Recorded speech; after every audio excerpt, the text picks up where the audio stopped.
Hi everyone, welcome to the channel और आज हम करेंगे a few more questions based on section A, that is 1 mark questions for your computer science board exam. So for the year 2025 आपके board exam में आपको 21 questions आएंगे 1 mark के, but we will be doing multiple papers जिसमें आपको 18 से 21 कुछ भी number of questions मिल सकते हैं. So इस पर्टिकुलर पेपर में we have 18 questions, right, 1 mark each. तो इसमें आपके पास एमसीक्यूज भी हो सकते हैं, फिलअप भी हो सकते हैं, ट्रू फॉल्स भी हो सकते हैं, एंड असर्शन रीजनिंग के 2 क्वेश्चंस फॉर श्योर होंगे. तो चलिए शुरू करते हैं. स्टेट ट्रू और false. Keywords can be used as identifiers in Python. ये स्टेटमेंट ट्रू है या फॉल्स है? तो क्लियरली ये स्टेटमेंट हमारी फॉल्स है, क्योंकि हमारे पास एक बेसिक रूल होता है कि कीवर्ड्स जो है वो एज आइडेंटिफायर्स यूज नहीं हो सकते. So keywords can be used as identifiers in Python? No, they cannot be. So answer is false. Which of the following is an invalid identifier in Python? तो इसमें से कौन सा identifier Python में invalid है? This is roll underscore number, that is very much valid. ठीक है, salary valid है. अकाउंट नंबर, इसके अंदर स्पेस है और स्पेस अलाउड नहीं होता है. तो space is not allowed in an identifier, so this is the one which is invalid. Which of the following will delete key value pair for key is equal to red from a dictionary D1? So dictionary में से आप कैसे delete करोगे? So dictionary में से delete करने के लिए आपके पास जो सही ऑप्शन है यहाँ पर वो है ये. ठीक है, क्यों? क्योंकि आप delete नहीं लिखते हो, आप सिर्फ del लिखते हो. मोर ओवर आपके पास जब आपको की लिखनी होती है तो वो राउंड ब्रैकेट्स में नहीं आती है. यहाँ पे डिक्शनरी के साथ की को हम डबल कोट्स में लिखते हैं. ठीक है, हम इसमें पॉप आइटम भी यूज कर सकते थे. It could be written as d1 dot pop and then you could give the key over here which is red. तो हम अगर ये लिखते हैं तो ये हमें इसकी वैल्यू रिटर्न करके देता है, बट ये तो ऑप्शंस में ही नहीं है. तो जो ऑप्शंस आपके पास गिवन है उसमें से ये वाला ऑप्शन आपका सही है. So option number C will delete the value जिसकी की रेड होगी. What will be the output of the following statement? तो अब एक्सप्रेशन दी हुई है, आपको यहाँ पर अपना यूज करना है hierarchy of the operators and उसके हिसाब से आपको कैलकुलेट करना है कि क्या आ रहा है. तो सबसे ज्यादा पावर होती है हमारे पास raise to the power, that is exponent operator की. So 10 raise to the power 2 सबसे पहले सॉल्व होगा. तो ये बन जाएगा 3 minus 100 plus 99 upon 11. So 99 upon 11 is 9. So this is 3 minus 100 plus 9. So 3 plus 9 is 12. This is 12 minus 100. अब देखो इसमें बात आती है कि पॉइंट्स में आंसर आएगा या नहीं आएगा. तो पॉइंट्स में इसलिए आएगा क्योंकि 99 अपॉन 11 विल बी 9.0. जब डबल स्लैश होता है तो रिजल्ट जो है वो इंटीजर आता है डिवीजन के बाद, लेकिन सिंगल स्लैश में इट इज इन पॉइंट्स. तो ये आपका 9.0 है. सो 12 minus 100 is going to be minus 88.0. So option number B will be your correct answer in this case. ठीक है, next question है what will be the output of the following code? String है my name is digital. String 2 में हमने string 1 का कुछ part put किया, फिर हमने string length निकाली और उसको प्रिंट कर दिया. देखो इस क्वेश्चन का आंसर मैं बिना स्लाइसिंग के भी निकाल सकती हूँ. इसका आंसर 4 आएगा. 4 क्यों आएगा? क्योंकि आप 3:7 कर रहे हो, मतलब कैरेक्टर्स कितने फेच हो रहे हैं? 7 minus 3 4. So 4 characters are getting fetched. उसकी हम लेंथ निकाल रहे हैं और उसको प्रिंट कर रहे हैं, तो लेंथ तो 4 ही आएगी. बट इसको करने का प्रॉपर तरीका अगर हम देखें तो हम क्या कर रहे हैं, पहले यहाँ पे स्लाइसिंग. स्लाइसिंग में पोजीशन कौन सी बोली है? 3 से आप शुरू करेंगे. तो 0 1 2 पे स्पेस है, 3 पे आपके पास n है, वहां से 7 तक के कैरेक्टर्स आपको पिक करने हैं. सो 3 4 5 6 7 अपर वैल्यू जो होती है, जो अपर इंडेक्स होता है, उसको हम इंक्लूड नहीं करते. सो इससे मेरे पास str2 में नेम आ जाएगा. तो अगर str2 को प्रिंट कराया होता तो NAME प्रिंट होता. ठीक है, पर उसको तो प्रिंट कराया नहीं. अब इसकी लेंथ निकाल ली विच इज 4 और उसको प्रिंट करा दिया, तो 4 आपका आंसर होगा. तो बिना इस चीज को निकाले भी मैं हमेशा क्या कर सकती हूँ, अपर इंडेक्स माइनस लोअर इंडेक्स, उतने कैरेक्टर्स आपके फेच हो रहे हैं अगर आपका स्टेप 1 है तो. ठीक है, so that is how you work on this. Which of the following functions is used to write data in the binary mode? आपके पास एक फाइल है जो बाइनरी मोड में ओपन है, you want to write into that file, तो कौन सा फंक्शन यूज होगा? Answer is dump. So we use dump function to write into a binary file. Then है dash keyword is used to display non-repeated values in MySQL. So dash keyword is used to display non-repeated values in MySQL. सो आपको display करनी है, ठीक है। अब इसमें confuse कहाँ हो जाते हैं बच्चे, कभी यूनिक आंसर सोच लेते हैं या डिस्टिंक्ट, इस दोनों में आपको कंफ्यूजन हो सकती है, बट आंसर क्या है इसका, डिस्टिंक्ट, क्योंकि वो कह रहा है यूज टू डिस्प्ले, मतलब टेबल में डुप्लीकेट वैल्यू हो सकती है लेकिन मुझे उसको डिस्प्ले एक एक बार कराना है, यूनिक वैल्यूज डिस्प्ले करानी है। मान लो आपके पास मल्टीपल सिटीज हैं, जैसे अब मल्टीपल लोग हैं तो वो अलग अलग सिटी से होंगे, तो सिटी की वैल्यू रिपीटेड हो सकती है, लेकिन आप चाहते हो कि एक सिटी एक ही बार शो हो, तो आप क्या लिखोगे, सिलेक्ट डिस्टिंक्ट सिटी फ्रॉम जो भी टेबल का नाम है। लेकिन यूनिक जो है वो कंस्ट्रेंड है, यूनिक हम टेबल क्रिएट करते टाइम लिखते हैं ताकि उस कॉलम में डुप्लीकेट वैल्यू इंसर्ट हो ही ना सके, है ना। सो उसमें आपकी डुप्लीकेट वैल्यू इंसर्ट हो ही नहीं सकती। Which of the following command will change rows of the table from MySQL database?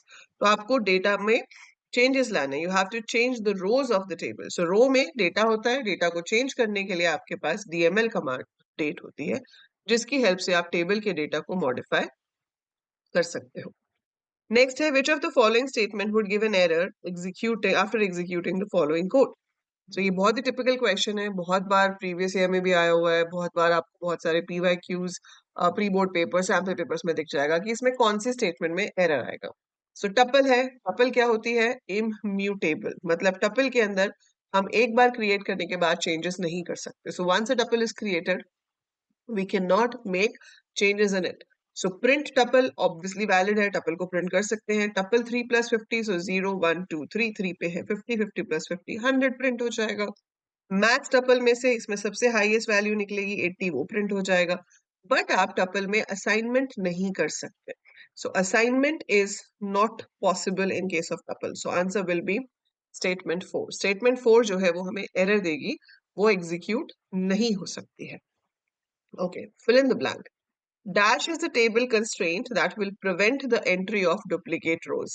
अभी हमने डिस्कस किया ऊपर, तो इसका आंसर है unique. This will prevent the entry of duplicate rows. Next है, which of the following is the correct syntax of file object FOBJ to write sequence data type using write lines function? तो sequence आपके पास एक variable है, आपको उसको write कराना है फाइल के अंदर।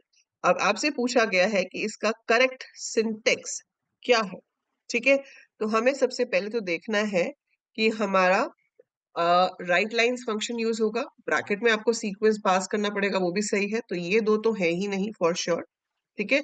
इन दोनों में से कोई है। अब ऐसे देखेंगे अगर हम थोड़ा सा, तो हमें लगता है दोनों ही सेम है, क्या फर्क है दोनों में, ये दोनों एक जैसे तो दिख रहे हैं।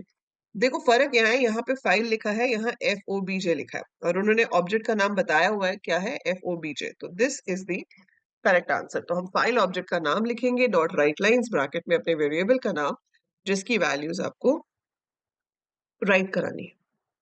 नेक्स्ट है, fill in the blank. Having clause is used in combination with dash clause. तो हैविंग किस क्लॉज के साथ यूज होता है, answer is group by. So having clause is used in combination with group by clause. ठीक है? The network that connects many organizations spread over one or more countries or continents is known as. So जो network आपको connect कर रहा है over countries and all, तो वो कौन सा है आपका, WAN. www is not a network, that is World Wide Web thing. वो नेटवर्क के हेल्प से चलता है, बट वो नेटवर्क नहीं है। सो नेटवर्क कौन सा है आपका, wide area network. Which statement consist of a logical operator. ये तो अरिथमेटिक है, ये रिलेशनल है, और ये लॉजिकल है, ठीक है। सो एंड, नॉट, और, तीन हमारे पास ऑपरेटर्स होते हैं जो लॉजिकल होते हैं। So this is your set of logical operators. Which of the following function can work with null values in a database? इसमें कौन सा फंक्शन नल वैल्यूज के साथ काम कर सकता है, टोटल तो कोई फंक्शन ही नहीं है, एवरेज और सम है। काउंट स्टार जो है ये नल को भी काउंट कर लेता है क्योंकि ये रोज को काउंट करता है, so it counts the number of रोज। इसके अलावा जब आप काउंट, एवरेज, सम, मिन, मैक्स किसी के साथ भी यहाँ कॉलम का नाम देते हो, so if a column name is specified, तो उस कॉलम की नल वैल्यूज कभी भी कंसिडर नहीं होती है। Which command is used for counting the number of rows in a database? ठीक है, so that is count. Count is the command which is used to count the number of rows in a database. अब हमारे पास आ गए assertion reason based question, जिसमें काफी लोगों को बहुत ज्यादा डाउट्स होते हैं। So let's see what does it say. पहला क्वेश्चन है, असर्शन कह रही है function can take input values as parameters, execute them and return output if required to the calling function with a return statement. So अगर हम इसको ध्यान से पढ़ते हैं तो इट्स एब्सोल्युटली फाइन, है ना? हम पैरामीटर रिसीव कर सकते हैं जिसमें हमारे पास डेटा आएगा, उसको प्रोसेस करेंगे, जो रिजल्ट होगा उसको हम रिटर्न स्टेटमेंट की हेल्प से रिटर्न भी कर सकते हैं, परफेक्टली फाइन। रीजन पढ़ते हैं, a function in Python can return multiple values. तो पहली बात तो ये जो रीजन है वो उसके साथ एसोसिएटेड ही नहीं है, ऊपर वाली और नीचे वाली लाइन का कोई लेना देना नहीं है, ठीक है? दूसरा, अब मैं ये देखती हूँ कि ये दूसरी स्टेटमेंट सही भी है। Function in Python can return multiple values? No, return statement हमेशा एक ही वैल्यू रिटर्न करती है। पर अब आप मुझसे ये बोल सकते हो कि मैम हमने तो कई बार देखा है रिटर्न ए कॉमा बी कॉमा सी लिखो तो भी चल जाता है ना? पर एक्चुअली में क्या हो रहा है, वो जब आप ए कॉमा बी कॉमा सी लिख रहे हो वो ए बी सी तीन वैल्यूज रिटर्न नहीं कर रहा, वो इनको ग्रुप कर रहा है एक टपल में, क्योंकि comma separated values are treated as a tuple in Python and वो उस टपल को रिटर्न करता है। So at a time function returns only one value, and if you don't return anything, so function returns a special value called none. So anyhow ये statement गलत है। So ये ठीक है, A is true, R is false, तो इसका answer होगा option number 3, A is true but R is false. Okay, next question. Pickle in Python is primarily used in serializing and deserializing a Python object structure. True. So जब हम एक object को byte stream में convert करके file में लिखते हैं उसको सीरियलाइजिंग कहते हैं। जब वो फाइल से रीड होके वापस आपके पास एक पाइथन वेरिएबल में आता है उसको डीसीरियलाइजिंग कहते हैं। सो हाँ, पिकल का काम है ये कि वो एक ऑब्जेक्ट को, एक लिस्ट को हो या एक डिक्शनरी हो, उसको फाइल में राइट करे और फिर फाइल से रीड करे। Reason, pickle dot dump method is used to write the object in file and pickle dot load method is used to read the object from the pickle file. True. So true भी है और उसी चीज को explain कर रहा है जो ऊपर वाली है। तो यहाँ पर आपका आंसर होगा 1, both A and R are true and R is the correct explanation for A. So this was the set of questions for this particular video. आपको ऐसे 21 questions आएंगे for the year 2025, right? So जब तक sample paper में further changes नहीं होते हैं, पहले 18 questions आते थे last year तक, इस साल उन्होंने increase करके 21 कर दिए हैं, ठीक है? So 21 questions will be there, 1 mark each, जिसमें से 2 question for sure assertion reasoning के ऊपर बेस्ड होंगे। सो ऐसे मैं आपको बहुत सारी वीडियोस प्रोवाइड करूंगी ताकि आपके बहुत सारे सेट्स जो हैं वो प्रैक्टिस हो जाए, अच्छे से आप इसको गो थ्रू करोगे एंड 21 मार्क्स आपके फॉर श्योर हो जाएंगे फॉर द बोर्ड एग्जाम। सो ये सीरीज अगर आपको यूजफुल लग रही है so do hit that like button, share the channel with your friends, with your juniors and subscribe the channel and keep it subscribed अगर आप आगे जाके BCA, BTech या BSc Computer Science करने वाले हो। So for all that, you are going to get complete resources on the channel and the app. So that is it for this video. I'll see you in the next one. Till then, take very good care of yourself. Bye for now.